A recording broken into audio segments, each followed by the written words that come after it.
তো বন্ধুসকল আৰু এটা কথা জনাই দিছোঁ, মই পিছলৈ মানে নেক্সট ভিডিঅ' যিটো মানে যিটো টাইম ট্ৰেভেল আছে, টাইম ট্ৰেভেলৰ ওপৰত বনাবলৈ ট্ৰাই কৰিম। তো টাইম ট্ৰেভেল উদাহৰণ সহকাৰে আৰু অতি সহজকৈ আপোনালোক বুজাবলৈ ট্ৰাই কৰিম। বাহিৰত যি হাল্লা, ভিডিঅ' বনাব নোৱাৰোঁ, আৰু ৰুমৰ ভিতৰত আন্ধাৰ, ৰুমৰ ভিতৰতো মানে কমফৰ্টেবল নহয়, কত মানে কমফৰ্টেবল হোৱা নাই ভিডিঅ' বনাবলৈ। তো বন্ধুসকল, আজিৰ মেইন উদ্দেশ্যটো হ'ল ভিডিঅ' বনোৱা।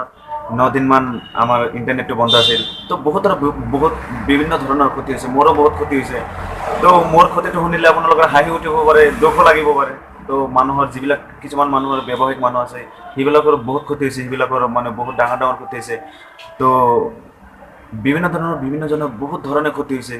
তো আচলতে চৰকাৰৰ নিজৰ স্বাৰ্থৰ বাবে এনেকুৱা কৰিছিল যাতে আন্দোলনটো বন্ধ কৰিব পাৰে, কিন্তু আন্দোলনটো ইণ্টাৰনেটৰ যোগেদি মানে সীমিত নাছিল। ইণ্টাৰনেট বন্ধ কৰাৰ পিছতো যে আন্দোলন চলি আছিল, সেইটো চৰকাৰক দেখুৱাই দিছে মানুহে, বহুতো প্ৰকাৰে দেখুৱাই দিছে। কিছুমান সিদ্ধান্ত মানে খৰতকীয়াকৈ ল'ব নালাগে, মানে চৰকাৰে ভাবিব লাগে, বহুতো ধৰণে মানে চালি জাৰি চাব লাগে যে কেনেকুৱা ধৰণৰ ক্ষতি হ'ব পাৰে, কেনেকুৱা ধৰণৰ কি হ'ব পাৰে। তো মানে হঠাৎকৈ কোনো এটা সিদ্ধান্ত লোৱাতকৈ মানে আগত বা পিছত কি হ'ব এইবিলাক ভাবি ল'ব লাগে। তো বিভিন্ন ব্যৱসায়িক, বিভিন্ন অফিচ, বিভিন্ন কৰ্মসংস্থানৰ বা যিবিলাক কৰ্মসংস্থান ইণ্টাৰনেটৰ থ্ৰুদি চলে, তো এইবিলাকৰ প্ৰচণ্ড ক্ষতি সাধন হৈছে, সাধাৰণ ৰাইজৰো ক্ষতি হৈছে। যিবিলাকে বিদেশৰ খবৰবিলাক বা নিজৰ দেশৰ খবৰবিলাক বিভিন্ন সময়ত বিভিন্ন ঠাইৰ পৰা পাই থাকে ইণ্টাৰনেটৰ যোগেদি, সেইবিলাকে নিজৰ খবৰ লোৱাৰ পৰা বিৰত আছিল। যিবিলাকে খবৰ দিয়ে সিহঁতেও খবৰ দিয়াৰ পৰা বিৰত আছিল। তো এনেকুৱা ক্ষতি সাধনৰ মাজেৰে আমি 9টা দিন কটাইছোঁ সকলোৱে, 9টা দিন পাৰ কৰিছোঁ সকলোৱে, বহুত কষ্টেৰে পাৰ কৰা হৈছে। তো ইয়াৰ মাজতে মোৰো আটাইতকৈ ডাঙৰ ক্ষতি হৈছে কি জানেনে বাৰু? তো মেইন কথা, মই খবৰ চবৰ ল'ব পৰা নাছিলোঁ কাৰো, আৰু মোৰ নিজৰ এটা পাৰ্চনেল ক্ষতি হৈছে, এইটো আৰু মোৰ ইউটিউব চেনেলটো। তো মোৰ সৰু ইউটিউব চেনেলটো নতুনকৈ ষ্টাৰ্ট কৰা হৈছে। ইউটিউব চেনেলটো যেতিয়া 9 দিন বন্ধ হৈ আছিল, তেতিয়া মানে হঠাৎকৈ চেনেলটো ষ্টপ হৈ গৈছিল।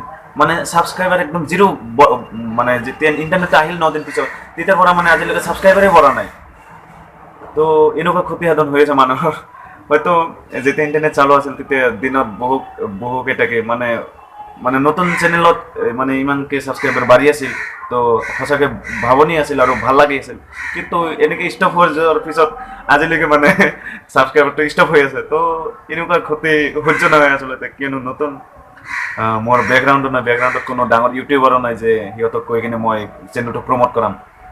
তো এনেকুৱা ক্ষতি সাধন মানুহৰ জীৱনত হৈ আছিল সেইকেইদিন, এতিয়াও মানে ভোগ কৰি আছে ক্ষতি সাধনকেইটা। তো এনেকুৱা কিবা এটা সিদ্ধান্ত লোৱাৰ আগত মানুহে অন্তত ভাবিব লাগে, বহুতবাৰ ভাবিব লাগে যে কি হ'ব পাৰে পিছত। তো ইণ্টাৰনেটে অনেক ক্ষতি সাধন কৰিলে, আজিলৈ ইমানেই।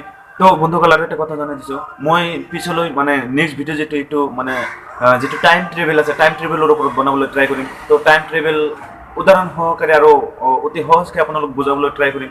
তো চেনেলটোত নতুন আছে, ছাবস্ক্ৰাইব কৰি ৰাখিব, আৰু ভিডিঅ'বিলাক লাইক শ্বেয়াৰ কৰি দিব। ধন্যবাদ। খোদা হাফিজ। জয় অসম।